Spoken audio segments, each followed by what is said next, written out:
as we drive our cars on and off and the trucks are backed up and, those 900 accidents, and some of them very serious, that's been a long time coming. And, the discussion about whether or not there's going to be an industrial park is certainly for the local folks to discuss. But those kinds of discussions came up recently, obviously, in Fresno County of where do we put an industrial park and, where's the appropriate places? Those discussions should continue. Where are the appropriate places? But these on and off ramps, this interchange was in the books way before there was any of those kinds of discussions. And they really were to benefit not just the folks traveling down the 99, going from one end of the state to the other, but the people going on and off right there. And, one of the folks that I talked to personally, she's a school teacher at Orange School right out there. And she said, she feels like she puts her life on the line every day when she goes to work and comes back home.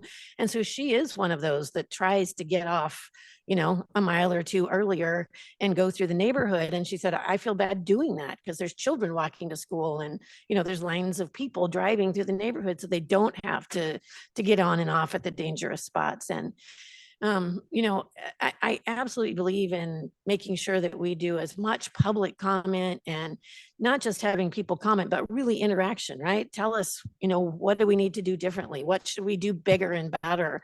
And to continue that process. And I'm sure that's the plan for Caltrans as they go through this process, is to continue getting that information. And I know there were questions about what kind of bike lanes there were going to be. That should continue and take that information from the neighborhood and say, are you going to be using this for bike and ped? And what do we need to do to make you safe in order to do that?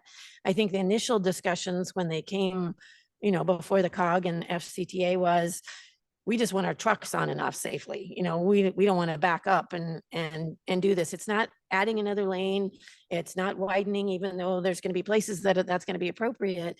This really is the on and off ramps to make it safer and to make those trucks not sitting on the 99 idling. I mean, that's a huge issue too, right? And, we've talked about that before is, what are those emissions that happen as those trucks just sit there for a half hour trying to get on and off?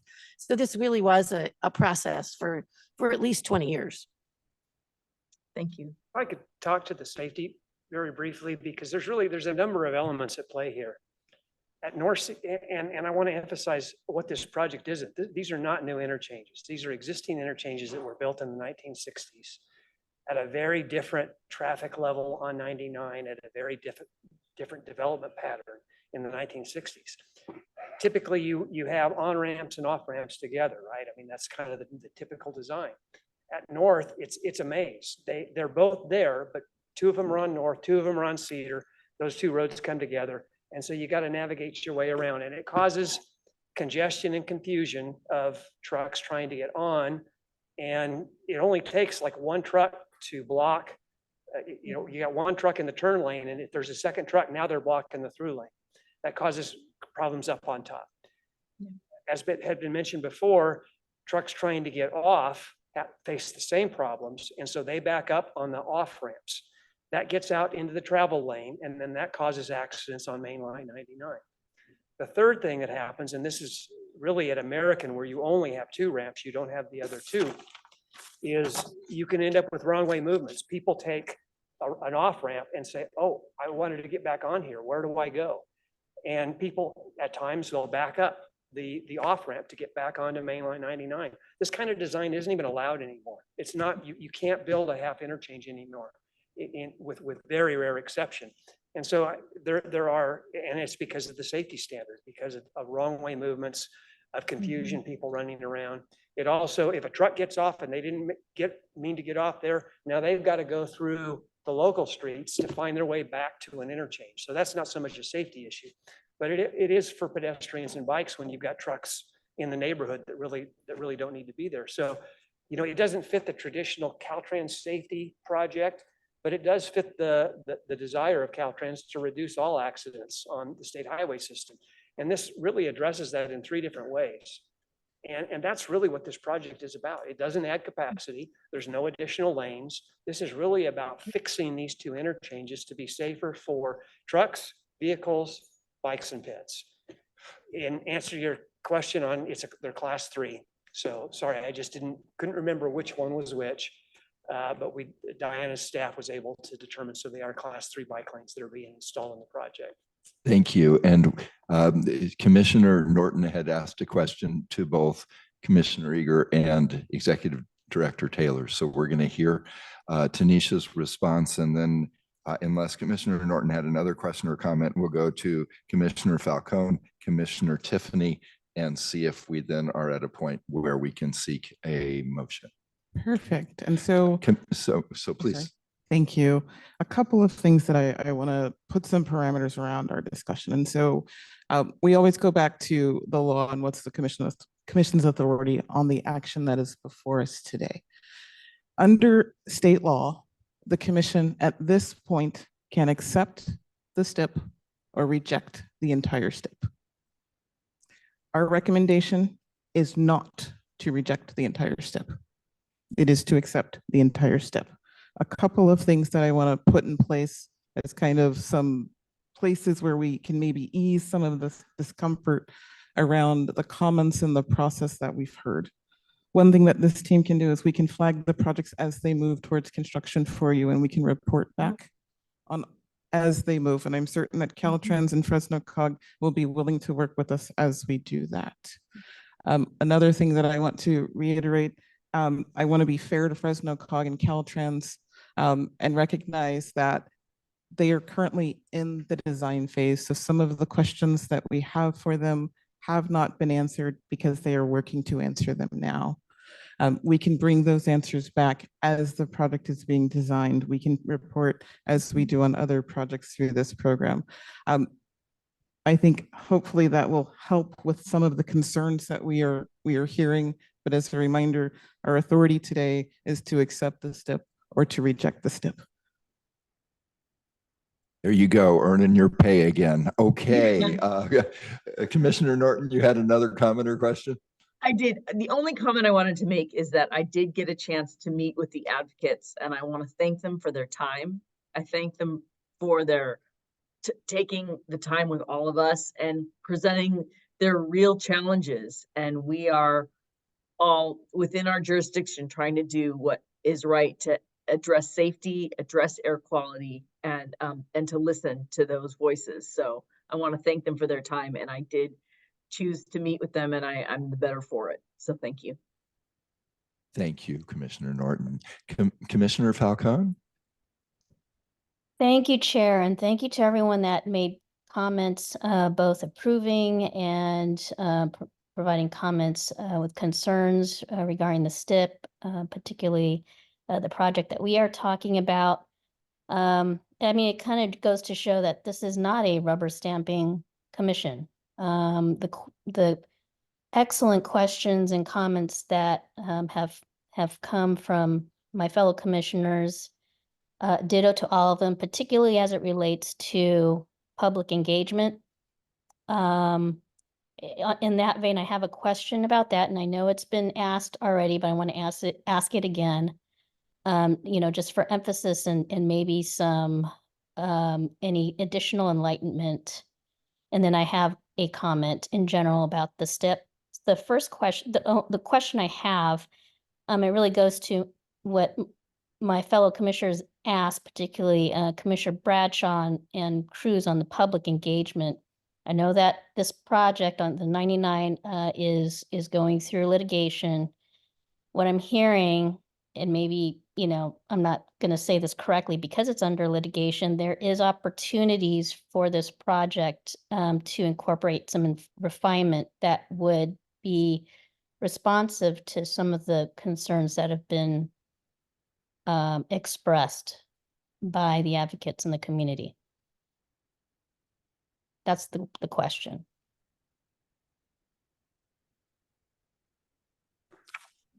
That is correct. So as we're going through the design, there are all the complete street elements in our current design.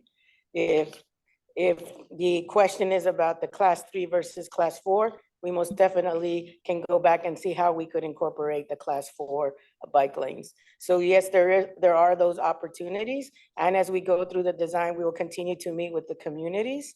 And so far, everything that I have heard, when we were out there, we've incorporated into the projects within our influence.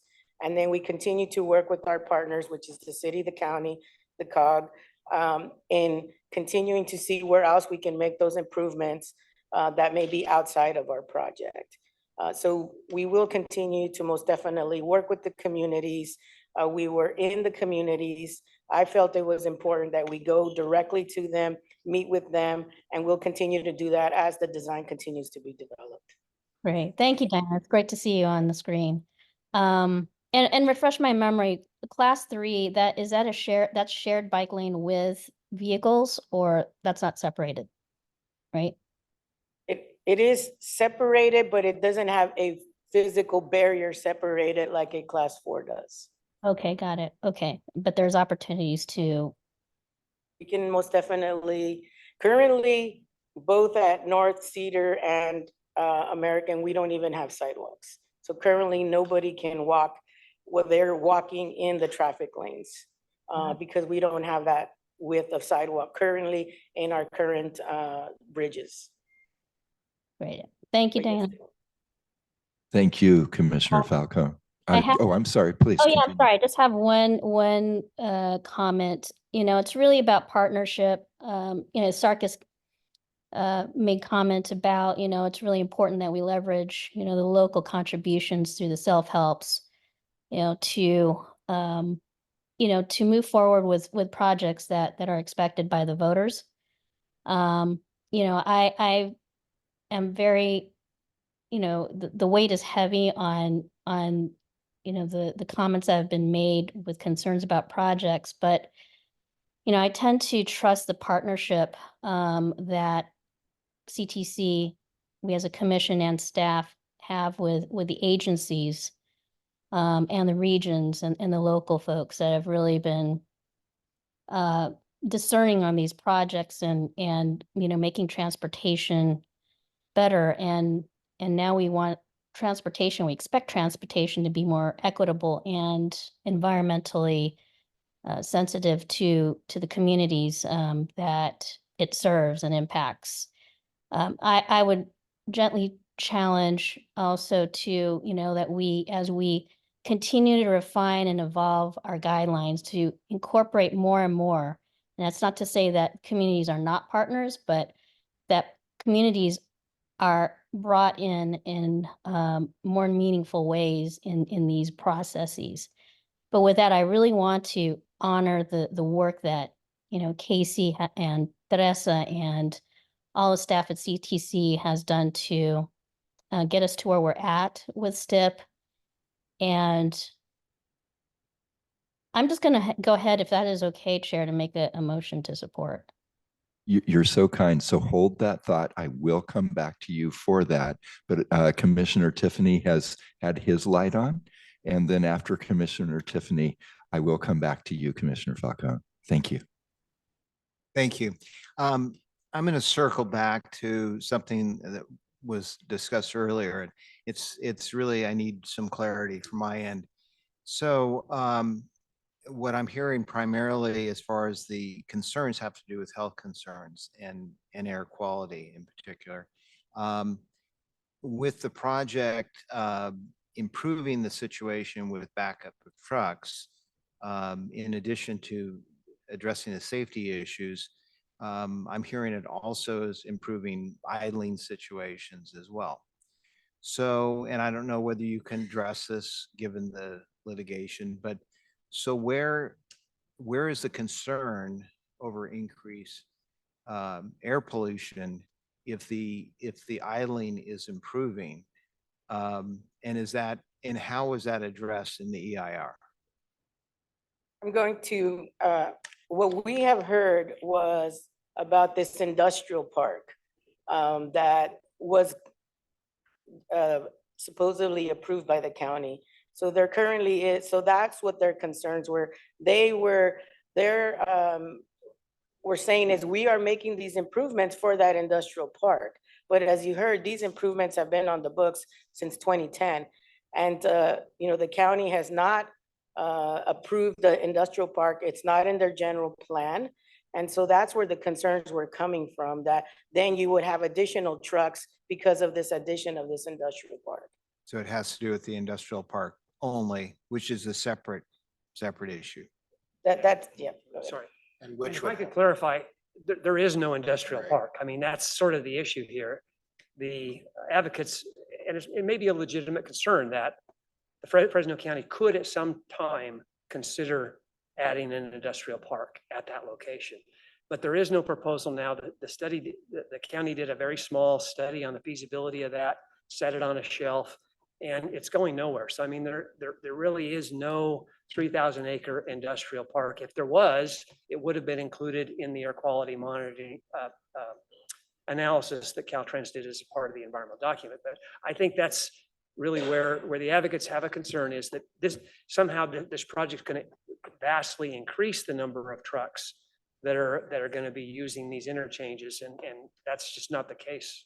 So if the industrial parks do not go forward, as you said, they're not planned, then is it fair to say that the air quality actually will improve with this project, or is that going too far? I believe that's the finding of the air quality determination in the environmental document. Certainly that there's no degradation in air quality. I don't know whether there's an actual improvement, but that's what the air quality determination was in the environmental document, is that it was consistent with the Air Quality Act, and that there would be no decrease in air quality because of the project.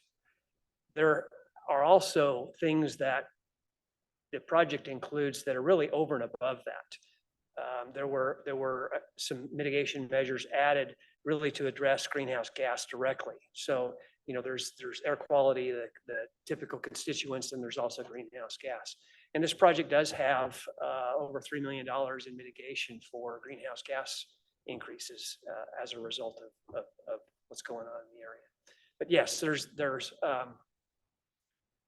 and the other thing I wanted to point out on that, if that park ever were to come to fruition, it has to go through CEQA.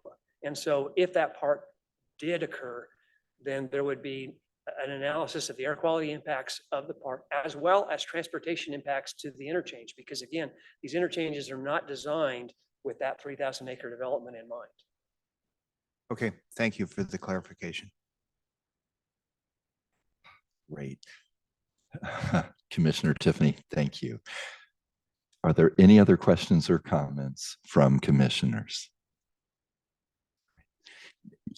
You may have noticed that I am continuing a tradition that I perceived and respected from immediate past Chair Eager and past Chair Norton during their time.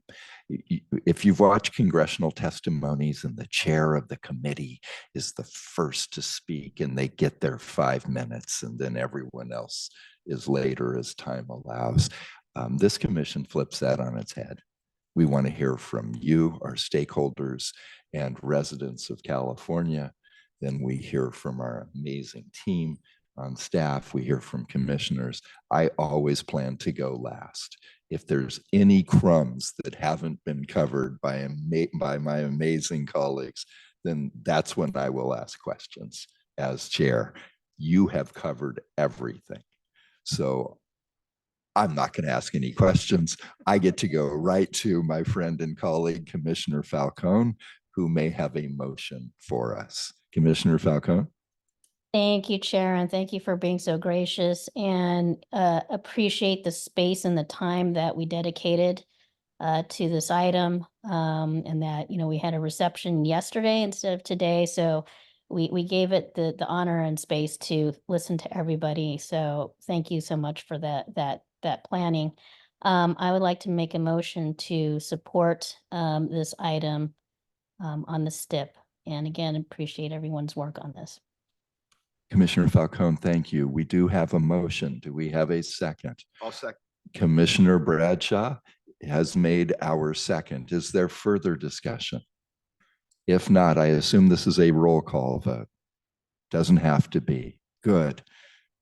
Oh, thank you. Yes, Commissioner Bradshaw. Not to belabor it, but just to circle back, and I appreciate the answers about, and particularly from Executive Director Taylor, that we can keep working on this. I just want to emphasize the Fresno area generally to really pay attention to engagement, right? And again, I think you opened the meeting very well, Carl. We can disagree, but to listen and respect. And I do believe that there's serious concerns and there are serious issues in those neighborhoods, no doubt about it. So it's not coming from nowhere. So just the emphasis to remember that respect, and let's work on local solutions as well as state solutions. Those neighborhoods, those underserved communities.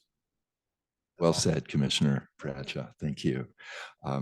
I agree to agree with that comment, not to respectfully disagree.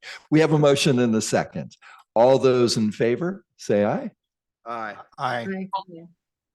Okay. I think our commissioners participating virtually had a chance to turn their mics on and speak.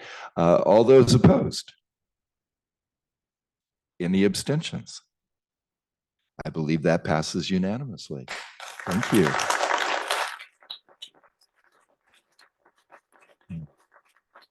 You have all been so terrific and so patient. I want to thank you on behalf of the commission and the hard-working folk, women and men in the building trades, which is my own background growing up. Thank you as well. But will you join me in a very robust thanks for Casey Ruggiero, her amazing team, and our Caltrans partners.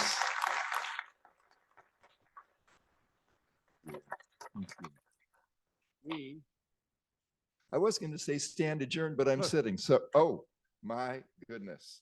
I am told adjourn. Oh goodness, thanks. That was in my notes and I would have missed it.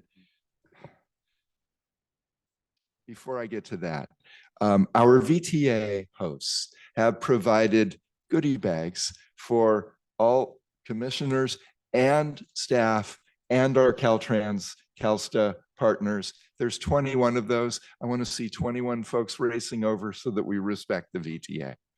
But we also want to adjourn tonight in a state where we don't want to see anyone lost in traffic violence. That tragedy in San Francisco that week, a whole family, the people on the PCH, not limited to 4,000 collisions in the last 10 years, 400 a year, more than one a day, 1,500 with serious injury or death on just that stretch of road. But let's honor and close in the memory of those 4 lives lost in San Francisco this week. Can we have a moment of silence?